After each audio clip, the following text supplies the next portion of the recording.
গত কয়েকদিন আগে নেতানিয়াহুর বাড়ি লক্ষ্য করে হামলা চালানোর পর সেই হামলায় ভাইয়ের সাথে নেতানিয়াহু মারা গেছেন এমনটাই দাবি করেছেন মার্কিন গোয়েন্দা কর্মকর্তা স্কট রিড। এরপর থেকেই দাবানলের মতো ছড়িয়ে গেছে যে নেতানিয়াহু মারা গেছেন। নেতানিয়াহুর মারা যাবার খবরের পর সোশ্যাল মিডিয়া থেকে শুরু করে নেটিজেনদের নানা মন্তব্য করতে দেখা গেছে, কিন্তু ইসরায়েলের পক্ষ থেকে তেমন কোনো বক্তব্য পাওয়া যায়নি। তবে এবার নেতানিয়াহুর মৃত্যুর বিষয়ে মুখ খুলল ইসরায়েল। নেতানিয়াহুর মৃত্যুর খবর ছড়িয়ে পড়ার পর থেকে এখন পর্যন্ত তাকে প্রকাশ্যে আসতে দেখা যায়নি, আর সে কারণেই সবার মনে কিছুটা সন্দেহ তৈরি হয়েছে। তবে সম্প্রতি অনলাইনে নেতানিয়াহুর একটি ভিডিও প্রকাশ হয়েছে, সেখানে তাকে দেখা গেছে তার হাতের আঙুল ৬টা। অনেকে বলছেন এটি নেতানিয়াহুর আসল ভিডিও নয়। তবে কি নেতানিয়াহু ইরানের হামলায় গুরুতর আহত হয়েছেন, নাকি তিনি মারা গেছেন?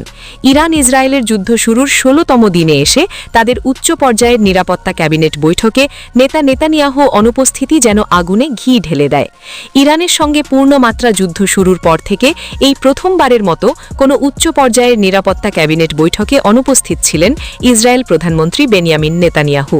কোনো আগাম ঘোষণা বা ব্যাখ্যা ছাড়াই প্রধানমন্ত্রীর এই রহস্যজনক অনুপস্থিতি নিয়ে ইসরায়েল জুড়ে ব্যাপক আলোচনা ও সংখ্যা বাড়াচ্ছে।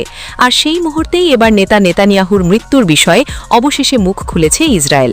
এতদিন ধরে প্রধানমন্ত্রীর কার্যালয় থেকে এই বিষয়ে কোনো ব্যাখ্যা না আসায় সামাজিক যোগাযোগ মাধ্যমে তার গুরুতর অসুস্থতা কিংবা মৃত্যু নিয়ে গুঞ্জন জোরালো হচ্ছিল। অবশেষে সেই বিষয় নিয়েই এবার মুখ খোলে নেতানিয়াহুর কার্যালয়। যথারীতি তার মৃত্যুর বিষয়টিকে ভুয়া বলে তারা জানিয়েছে যে নেতানিয়াহু ভালো আছেন।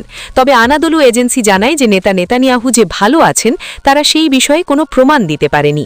ইরানের সঙ্গে যুদ্ধ শুরু হওয়ার পর গত ৩ মার্চ সবশেষ নেতানিয়াহুকে জনসম্মুখে দেখা গিয়েছিল। এরপর থেকে ইসরায়েল প্রধানমন্ত্রীর কার্যালয় থেকে এখনও পর্যন্ত এই অনুপস্থিতির বিষয়ে কোনো আনুষ্ঠানিক বিবৃতি বা তার বর্তমান শারীরিক অবস্থা নিয়ে কোনো ধরনের ভিডিও প্রমাণ দেয়া হয়নি। গত কয়েকদিন ধরে নেতানিয়াহুর কোনো সরাসরি উপস্থিতি না থাকায় অনেকেই মনে করছেন যে তিনি হয়তো গোপনে বাংকারে আশ্রয় নিয়েছেন অথবা কোনো ভয়াবহ হামলার শিকার হয়েছেন। এমনকি মার্কিন বিশেষ দূত স্টিভ উইটকফ এবং সিনিয়র উপদেষ্টা জারেড কুশনারের পরিকল্পিত ইসরায়েল সফর আকস্মিকভাবে বাতিল হওয়ায় তার মৃত্যুর গুঞ্জনটি আরও শক্তিশালী হয়েছে। তবে নেতানিয়াহুকে জীবিত পেলে খুঁজে বের করে তাকে শেষ না করা পর্যন্ত তারা থামবে না বলে জানিয়েছে ইরানের বিপ্লবী গার্ড বাহিনী।